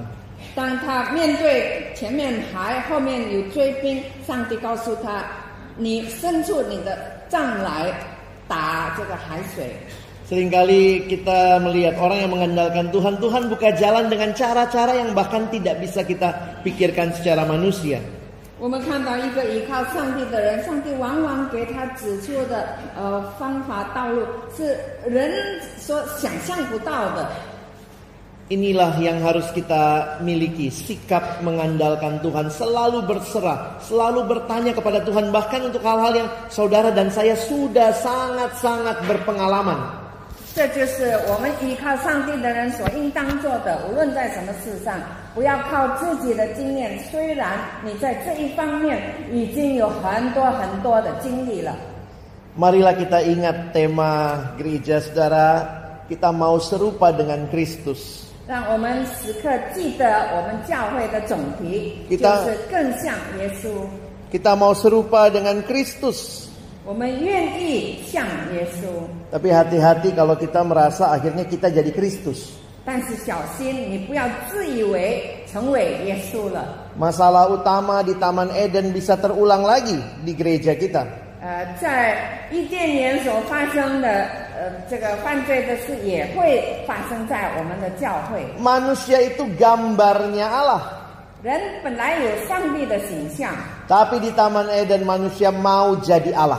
但是在伊甸园，人要变成上帝。 Tema gereja ini menjadi orang-orang pelayan serupa Kristus. 我们教会的总题就是要成为更像耶稣的仆人。 Hati-hati jangan sampai jadi Kristus, kita merasa kita tahu semua, kita punya kekuatan, kita punya semua hal, malah kita tidak mengandalkan Tuhan. 我们要谨慎，不要我们自己成为耶稣一样。我们不要依靠自己的能力、自己的经验、自己的力量。 Saudara ingat baik-baik, kita butuh Tuhan setiap waktu. 弟兄姐妹们，让我们紧紧记住，我们时刻都需要上帝。 Kita bukan butuh Tuhan sewaktu-waktu, 我们不是有死后需要上帝， Setiap waktu kita butuh Dia. 但是我们每时每刻都需要他。 Itu artinya hidup yang mengandalkan Tuhan. 这就是依靠上帝的生活的意义。 Ingat Tuhan kasih rohnya yang kudus diam di hati setiap kita yang percaya. 我们要记得上帝赐下他的圣灵，住在每一个信他的人心中。 Tuhan kasih firman-Nya supaya kita tahu apa yang Dia kehendaki, bagaimana mengandalkan Dia. 上帝也赐给我们他的话语，使我们知道怎么样来依靠他。 Tuhan kasih kesempatan kita bisa berdoa, bergantung terus kepada Dia. 上帝给我们机会，让我们可以祷告，继续依靠他。 Dan Tuhan berikan komunitas, saudara seiman gereja Tuhan, untuk menolong kita bersama-sama saling mengingatkan. 上帝也赐给我们有共同信仰的群体，让我们在这个群体里面，大家可以彼此提醒、彼此扶持。 Mari saling mendoakan menjadi pribadi-pribadi pelayan Tuhan yang mengandalkan Tuhan dalam hidup ini. 让我们大家彼此代祷，使我们在生活中可以成为一个真正依靠上帝的仆人。 Mari kita berdoa. 我们祷告， Tuhan, kami bersyukur untuk firman-Mu. 主，我们感谢你的话语， Tolong kami hidup mengandalkan Tuhan. 求主帮助我们，让我们活着依靠上帝。 Ampuni kami yang semakin banyak kami tahu kami bisa, kami mulai mengandalkan diri kami, kemampuan kami, pengalaman kami. 求主赦免我们，当我们更知道、更会的时候，我们就依靠自己，依靠自己的力量和经验。 Tapi berikan terus kami hati yang mau bertanya kepada Tuhan, hati yang mau berserah kepada Tuhan. 但是求主赐给我们一颗愿意交托的心，愿意凡事求问上帝， Supaya sungguh Engkaulah yang kami andalkan satu-satunya di dalam hidup ini. 让在我们的生命中，你真正的成为我们唯一所依靠的。 Kami bersyukur, berterima kasih untuk firman-Mu. 我们感谢主所赐给我们的话语。 Tolong kami bukan hanya jadi pendengar yang setia, tapi jadikan kami pelaku-pelaku firman-Mu. 求主帮助我们，让我们不只是成为忠实的听众而已，我们也可以成为一个真正的行道者。 Di dalam nama Tuhan Yesus Kristus yang mengasihi kami. 奉爱我们的上帝，主耶稣基督的名， Kami sudah berdoa dan bersyukur. 我们祷告感谢， Amin. 阿门。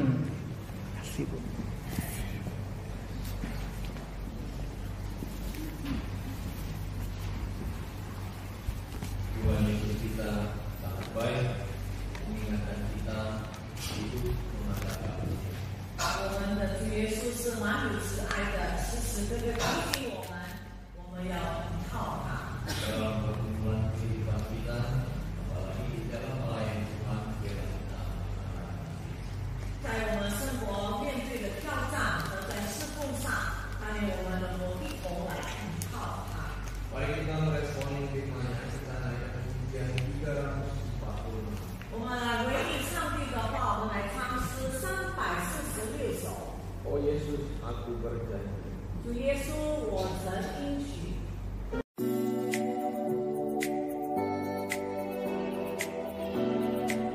You are listening to Alex Nanlohi Podcast, to know the Lord and to make Him known.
Saudara yang dikasihi Tuhan, mari kita berdoa sebelum membaca merenungkan firman Tuhan.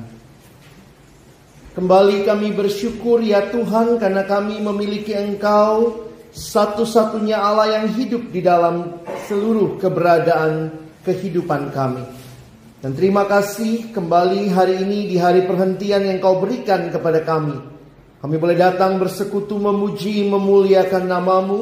Kami boleh menaikkan doa kami kepadamu. Dan tiba waktunya bagi kami untuk membuka firman-Mu ya Tuhan. Kami mohon bukalah juga hati kami. Jadikanlah hati kami seperti tanah yang baik. Supaya ketika benih firman Tuhan ditaburkan, boleh sungguh-sungguh berakar, bertumbuh, dan juga berbuah nyata di dalam kehidupan kami. Berkati baik hamba-Mu yang menyampaikan dan setiap kami yang mendengarkan. Tuhan tolonglah kami semua. Agar kami bukan hanya menjadi pendengar-pendengar firman yang setia, tapi mampukan kami dengan kuat kuasa, pertolongan dari Roh-Mu yang kudus. Kami dimampukan menjadi pelaku-pelaku firman-Mu di dalam kehidupan kami. Bersabdalah ya Tuhan, kami umat-Mu sedia mendengarnya. Di dalam satu nama yang kudus, nama yang berkuasa, nama Tuhan kami Yesus Kristus, kami menyerahkan pemberitaan firman-Mu. Amin. Shalom. Selamat malam Bapak Ibu yang dikasihi Tuhan. Bersama-sama kita akan merenungkan tema yang diberikan kepada kita, pelayan yang mengandalkan Tuhan. Dan bagian firman Tuhan diambil di dalam kitab Yeremia. Perjanjian Lama, kitab Nabi Yeremia. Kita akan membaca di dalam ayatnya pasal yang ke-17. Yeremia 17, kita akan membaca di dalam ayat yang ke-5 sampai dengan ayatnya yang ke-8. Mari jika sudah menemukan Yeremia pasal yang ke-17, ayat 5 sampai dengan ayat yang ke-8, kita membaca bergantian. Mohon kaum pria bersama saya membaca ayat ke-5, lalu kaum wanita membaca ayat yang ke-6. Kita bergantian sampai ayatnya yang ke-8. Baik, mari kaum pria kita mulai membaca 1-2 ya.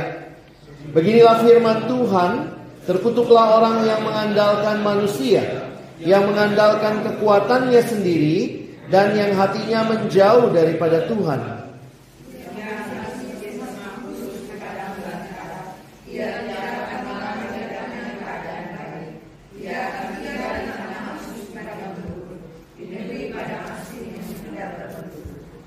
Diberkatilah orang yang mengandalkan Tuhan, yang menaruh harapannya pada Tuhan.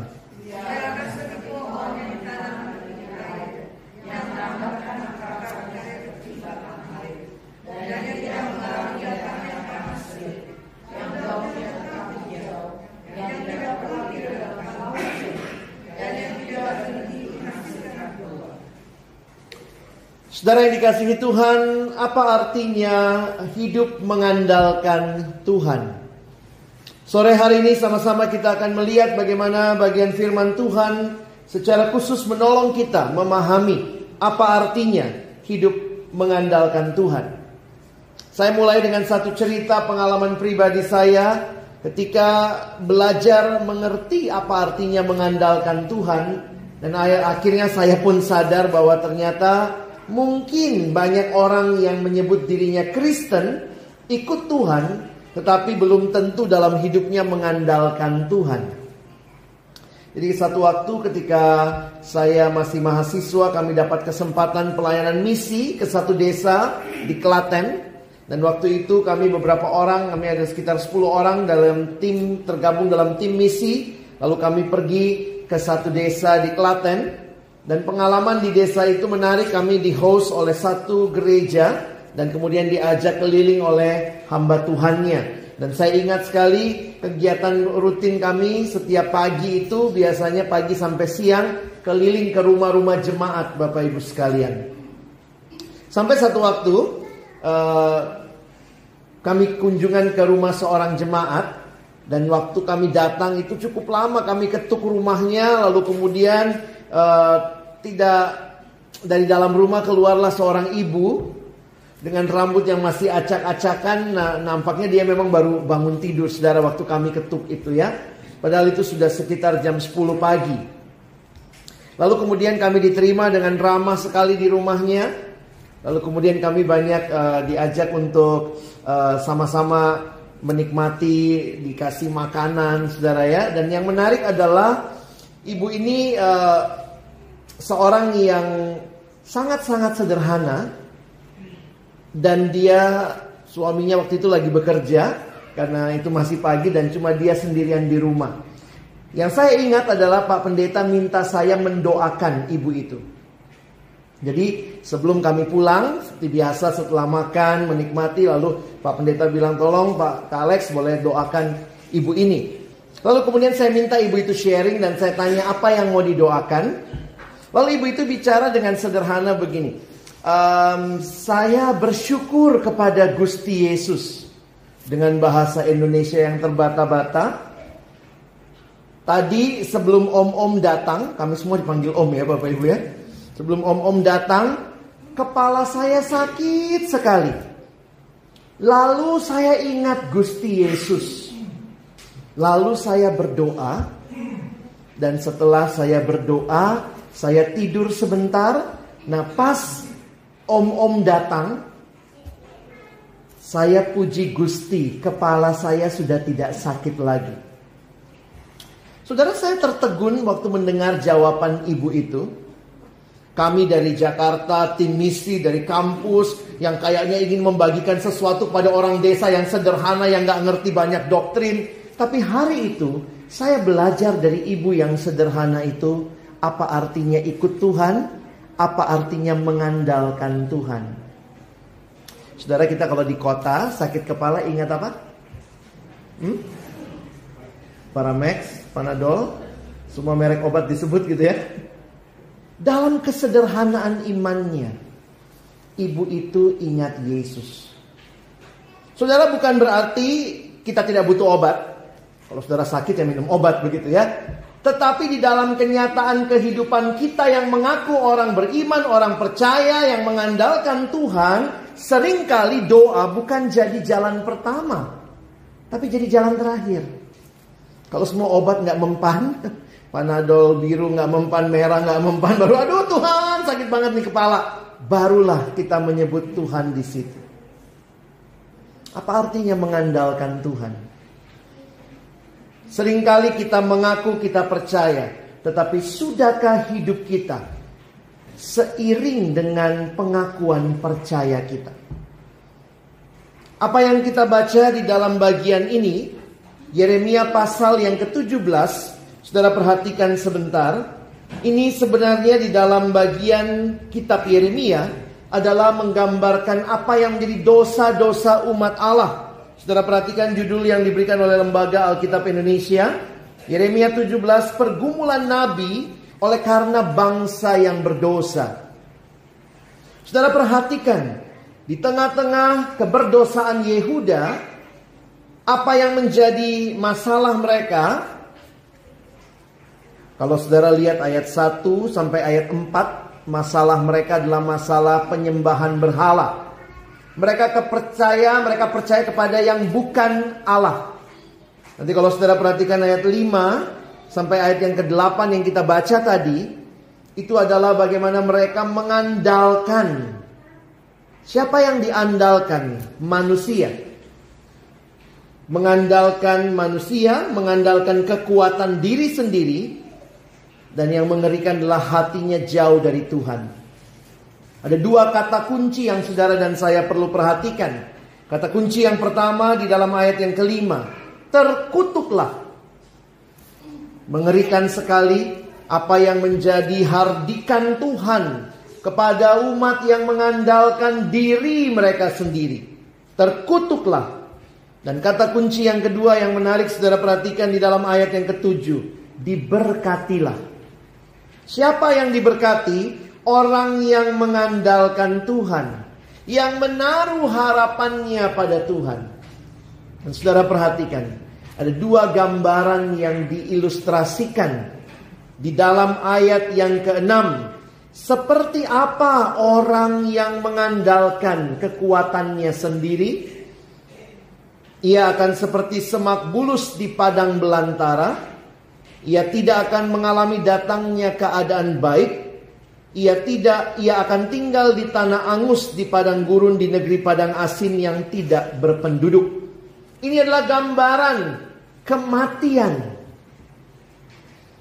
Gambaran ketiadaan pengharapan. Sementara ayat yang ke-8, bagaimana gambaran orang yang mengandalkan Tuhan, yang menaruh harapannya pada Tuhan.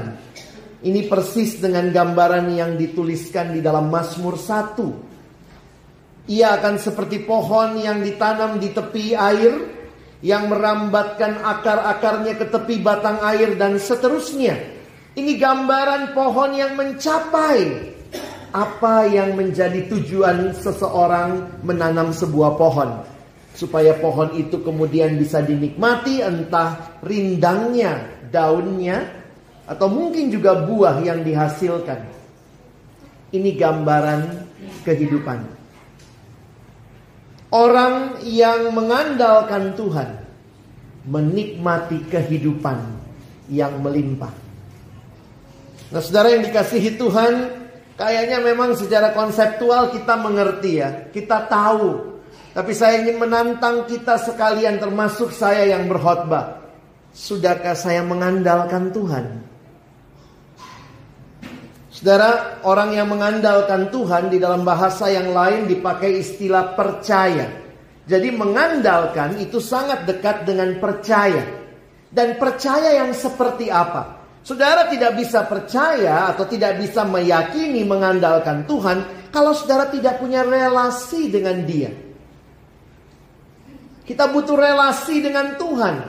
Kita butuh pengenalan akan Tuhan yang bukan sekedar informasi, tetapi pengenalan yang melibatkan relasi. Dan di dalam pengenalan yang melibatkan relasi itu, kita mengalami transformasi.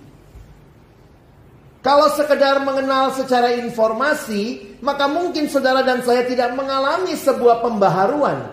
Kenapa? Karena yang kita ketahui cuma informasi. Jadi sebelum saudara dan saya bisa mengandalkan Tuhan, saudara, kita perlu kenal siapa Tuhan kita yang kita andalkan. Dan karena itu kita butuh relasi dengan Dia. Saya coba ilustrasikan. Saudara bisa bedakan apa itu relasi dan informasi? Saya coba kasih 2 kalimat ya. Saudara tolong pilih, lebih suka kalimat yang mana? Kalimat pertama dulu. Kalimat pertama begini, wanita paling kaya di dunia adalah Ratu Elizabeth dari Inggris. Ini kalimat pertama. Kalimat kedua sama dengan kalimat pertama, ada sedikit saja bedanya. Wanita paling kaya di dunia adalah Ratu Elizabeth dari Inggris, dan dia memberikan semua kekayaannya kepada saya. Ayo saudara, suka kalimat yang mana? Pertama apa kedua? Yang kedua ya. Dasar materai kita ya. Saudara, kenapa kita lebih suka kalimat yang kedua? Kalimat yang pertama isinya cuma informasi. Oh, ada wanita kaya di dunia namanya Ratu Elizabeth. Kalau kata anak sekarang gitu, so what gitu loh. Apa hubungannya dengan saya? Tetapi kalimat kedua melibatkan relasi. Bahwa saya tahu, kenal, dan dia memberikan semua kekayaannya kepada saya. Saudara, ada relasi. Relasi yang membawa sebuah perubahan transformasi. Pertanyaannya, kita kenal Tuhan seperti apa? Sebatas informasi? Kita tahu, oh, Yesus lahir di Bethlehem, sudah selesai informasinya? Ataukah kita mengalami dengan nyata, hari demi hari, kita makin kenal Dia dan kita makin belajar mengandalkan Dia, dan hal itu membawa transformasi di dalam kehidupan kita, perubahan. Dan ini penting bagi kita sekalian untuk membangun terus pengenalan akan Tuhan, untuk kita bisa makin mengandalkan Tuhan. Saudara, bohong kalau kita mengandalkan sesuatu yang kita nggak kenal. Tetapi apa yang kita kenal dengan baik, kita tahu persis, itu mungkin akan mudah kita andalkan. Nah, sekarang saya mau mengajak kita masuk lebih praktis ya. Bagaimana wujud nyatanya mengandalkan Tuhan? Apalagi tema yang diberikan kepada kita hari ini, pelayan yang mengandalkan Tuhan. Saya pikir gereja yang bertumbuh, gereja yang bukan hanya menolong banyak orang datang lalu kemudian orang hanya mau dilayani. Gereja yang bertumbuh adalah gereja yang menyiapkan jemaatnya juga untuk melayani. Dan saudara baru pemilihan majelis ya. Mari lihat sebentar, apa artinya pelayan yang mengandalkan Tuhan? Saya ingin kita belajar dari satu kisah yang ada di dalam 2 Samuel pasal yang kelima. Mari kita belajar dari kisah ini. Kita coba terjemahkan apa artinya mengandalkan Tuhan secara praktis dalam hidup.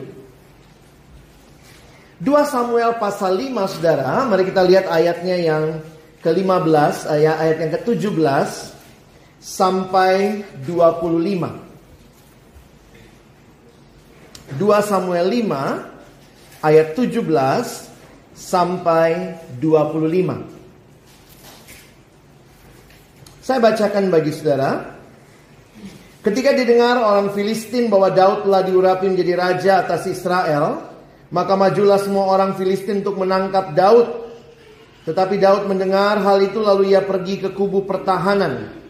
Ketika orang Filistin itu datang dan memencar di lembah Refaim. Perhatikan saudara, pertama, musuhnya orang Filistin. Tempat perangnya di lembah Refaim. Hal ketiga yang menarik bagi saya, perhatikan. Bertanyalah Daud kepada Tuhan. Wah, ini sikap hamba Tuhan yang luar biasa ya. Bertanyalah Daud kepada Tuhan. Apakah aku harus maju melawan orang Filistin itu? Akan kau serahkankah mereka ke dalam tanganku? Perhatikan jawaban Tuhan. Tuhan menjawab Daud, majulah. Sebab aku pasti akan menyerahkan ke orang Filistin itu ke dalam tanganmu. Lalu datanglah Daud di Baal Perasim dan memukul mereka kalah di sana. Berkatalah ia, Tuhan telah menerobos musuhku di depanku seperti air menerobos. Sebab itu orang menamakan tempat itu Baal Perasim. Orang Filistin itu meninggalkan berhalanya di sana, lalu Daud dan orang-orangnya mengangkatnya. Saudara lihat ya, musuhnya orang Filistin, tempat perangnya lembah Refaim. Daud bertanya kepada Tuhan, Tuhan menjawab dan mereka menang. Tapi saudara perhatikan yang berikutnya. Ayat 22. Ketika orang Filistin maju sekali lagi dan memencar di lembah Refaim. Perhatikan saudara, musuhnya sama, tempat perangnya sama. Bagi saya sikap Daud yang luar biasa. Apa kalimatnya? Maka bertanyalah Daud kepada Tuhan. Kalau saudara jadi Daud, saudara masih nanya enggak? Musuhnya sama, tempat perangnya sama, dan baru saja menang perang. Daud seorang yang mengandalkan Tuhan. Pertanyaan bagi saya waktu saya merenungkan kisah ini, saya ini maju dalam hidup dipimpin oleh pengalaman atau dipimpin oleh Tuhan? Oh, sekali lagi Tuhan bisa pakai pengalaman, itu bisa, pasti saudara. Tapi ketika Daud bertanya kepada Tuhan, Daud menikmati dinamika yang luar biasa dari Tuhan yang memimpin peperangan dengan sangat indah. Saudara lihat jawaban Tuhan. Maka bertanyalah Daud kepada Tuhan dan ia menjawab, janganlah maju. Wah, Tuhan kita kreatif saudara ya. Gak mau pakai cara lama. Masa itu lagi gitu ya. Tuhan bilang sekarang bikin gerakan melingkar ya. Buatlah gerakan lingkaran sampai ke belakang mereka, sehingga engkau dapat menyerang mereka dari jurusan pohon-pohon kertau. Dan bila engkau mendengar bunyi derap langkah di puncak pohon-pohon kertau itu, maka haruslah engkau bertindak cepat. Sebab pada waktu itu Tuhan telah keluar berperang di depanmu untuk memukul kalah tentara orang Filistin. Dan Daud berbuat demikian seperti yang diperintahkan Tuhan kepadanya. Maka ia memukul kalah orang Filistin mulai dari Geba sampai dekat geser. Saudara, perhatikan jebakan yang seringkali bagi kita yang di dalam pelayanan. Makin lama kita melayani, saudara dan saya mungkin makin tidak mengandalkan Tuhan. Itu mungkin. Kenapa? Karena kita punya pengalaman. Dan pengalaman demi pengalaman akhirnya membuat kita meyakini, bahkan mungkin kita sangat pede. Makanya kalau orang bilang kita harus pede, saya pikir sih nggak pede ya, percaya diri. Harusnya percaya Tuhan, PT. Jangan terlalu pede saudara, terkutuklah. Ketika saudara sudah mengajar sekolah minggu 10 tahun, 15 tahun, itu cerita sudah di dalam kepala itu semua ya. Sehingga nggak usah persiapan juga udah bisa keluar. Kalau saudara mungkin mengkhotbahkan hal yang sama berkali-kali. Ketika saudara sudah terbiasa jadi panitia Natal, tahun lalu panitia, 2 tahun lalu panitia, 15 tahun lalu panitia. Sehingga kita bisa sangat expert. Dan kemudian Tuhan cuma jadi embel-embel. Sebelum rapat ya doa. Mau tuh selesai rapat ya tutup doa. Tapi apakah ada sikap hati yang mengenal Tuhan, menantikan Tuhan dan berkata, Tuhan pimpinlah kami. Kalau awal-awal melayani biasanya takutnya gentarnya luar biasa saudara ya. Kalau perlu doa puasa, cari tema luar biasa. Tapi begitu kita makin lama di pelayanan, jangan-jangan kita sudah dipimpin oleh pengalaman kita, kekuatan kita, cara-cara kita. Dan belum tentu kita dipimpin Tuhan. Dan saudara, waktu saya merenungkan bagian ini, saya jadi berpikir, kenapa Daud bisa mengerti itu saudara? Kalau saudara bilang kita ini melayani pelayan yang mengandalkan Tuhan, Tuhan itu yang punya pelayanan. Kalau kita mau melayani pelayanan Tuhan, maka kita bertanyanya kepada Tuhan. Selalu ingat, ini sumbernya Tuhan. Pelayanan Tuhan harus dikerjakan dengan cara Tuhan dan mengandalkan Tuhan. Lihat cara Daud menghayati. Sebenarnya ada di ayat 24 akhir ya. Ini Tuhan yang ngomong. Waktu itu, sebab pada waktu itu Tuhan telah keluar berperang di depanmu. Ini bukan perangnya Daud. Kalau Daud menghayati ini perangnya dia, maka dia nggak usah tanya. Cukup maju dengan pengalaman perang sebelumnya. Tapi Daud sadar ini bukan perangnya dia. Dia tanya lagi sama Tuhan. Kalau saudara bisa menghayati ini, maka doa-doa kita dalam mempersiapkan pelayanan, penyerahan diri kita waktu kita melayani, itu tidak sekedar sebuah simbol dan embel-embel supaya kelihatan rohani. Padahal sebenarnya saya sudah tahu yang saya mau buat. Tetapi penyerahan kepada Tuhan, pimpinlah aku Tuhan. Jangan biarkan aku dipimpin oleh pengalaman semata-mata. Jangan biarkan aku dipimpin oleh kekuatanku, cara berpikirku. Seringkali mengandalkan Tuhan bukan berarti tidak ada masalah saudara ya. Banyak kali kita diizinkan Tuhan masuk di dalam situasi yang kadang-kadang memang akhirnya kita nyerah juga. Nah di situ biasanya mengandalkan Tuhannya lebih kelihatan. Terus ingat waktu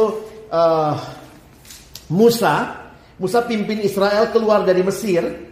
Dan sampai di padang gurun itu atau sampai di depan Laut Merah itu, di depan Laut Tebrau, di belakang musuh sudah mengejar.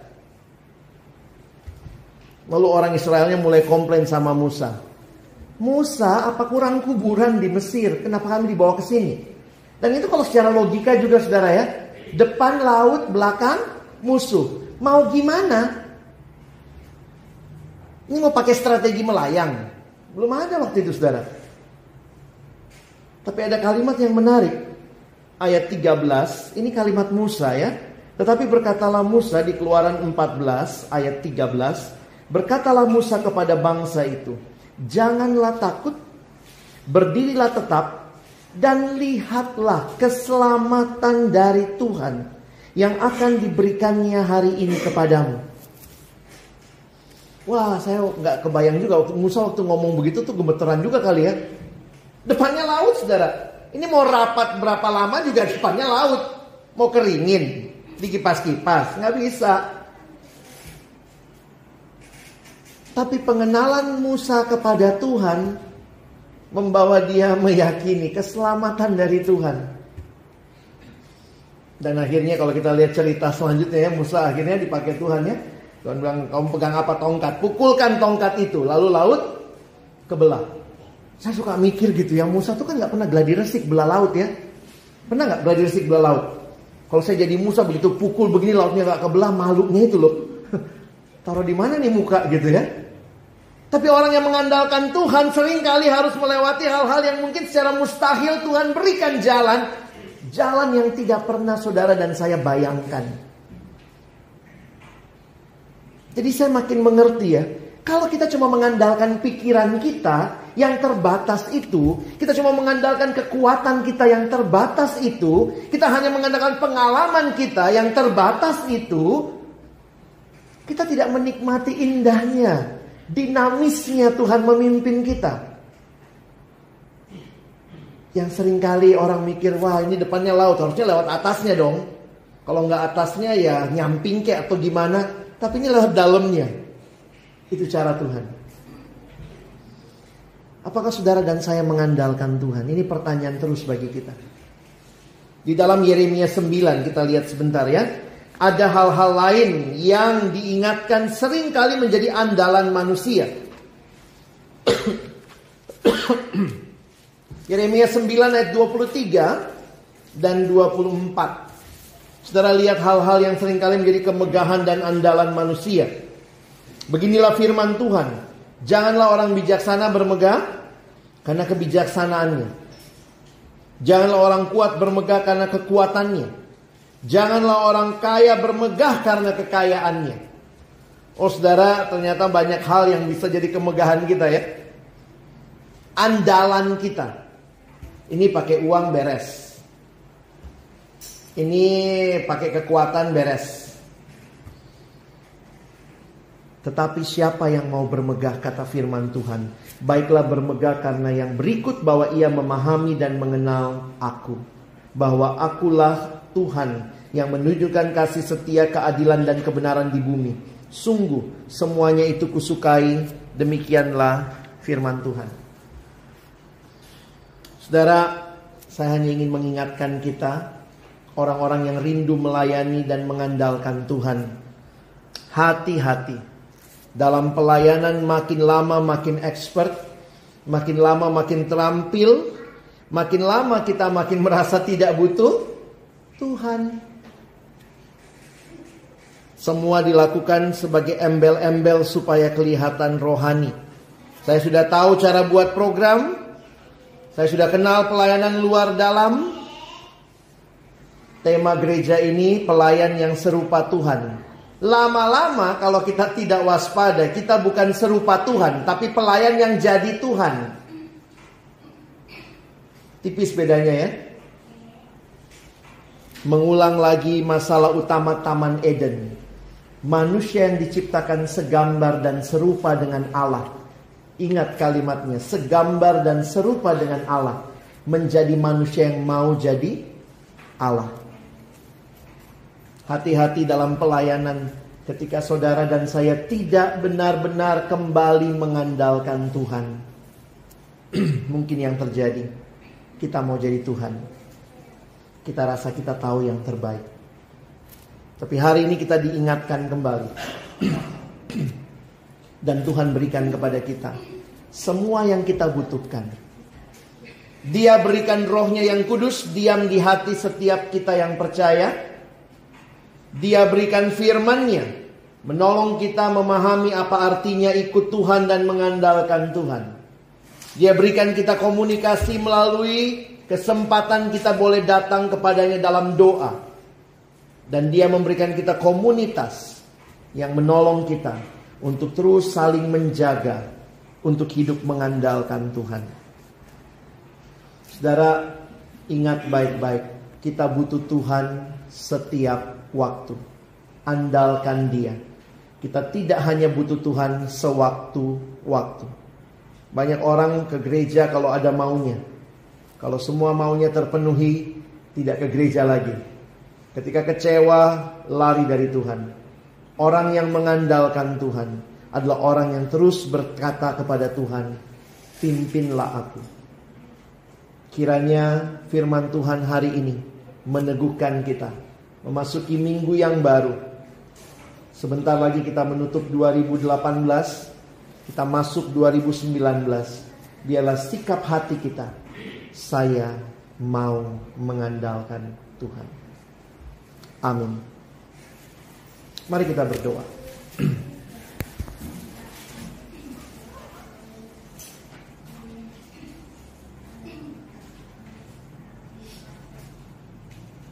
Firman-Mu menyatakan, apabila manusia meninggalkan Engkau Tuhan dan berharap kepada manusia serta bersandar pada kekuatannya, maka mereka adalah orang-orang yang terkutuk dan Tuhan akan menghukum. Kami mau belajar hari ini, bukan makin lama dalam pelayanan makin mengandalkan diri, makin lama dalam pelayanan, makin lama jadi orang Kristen, makin tidak merasa butuh Tuhan. Tapi kami mau belajar mengerti betapa kami membutuhkan Engkau senantiasa di dalam hidup kami. Bahkan hal-hal yang kami ulangi secara rutin setiap hari, ingatkan kami untuk terus bertanya, berserah, memohon kepada Tuhan.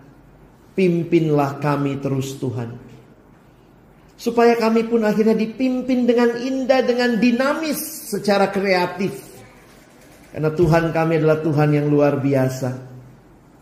Yang kami kenal Engkau Allah, yang memimpin, menyertai, menghibur, menguatkan. Dan Allah yang mempunyai banyak terobosan baru, cara-cara yang baru. Ampuni kami yang seringkali membatasi Engkau. Kami merasa kami cukup kenal Tuhan, dan kami membatasi Engkau dengan semua yang kami miliki, termasuk pemahaman teologi kami. Tapi hari ini biarlah kami belajar kenal lebih dalam dan berserah mengandalkan Engkau seumur hidup kami. Terima kasih Tuhan, tolong kami bukan cuma jadi pendengar firman, jadikan kami pelaku-pelaku firman-Mu. Dalam nama Yesus kami berdoa. Amin.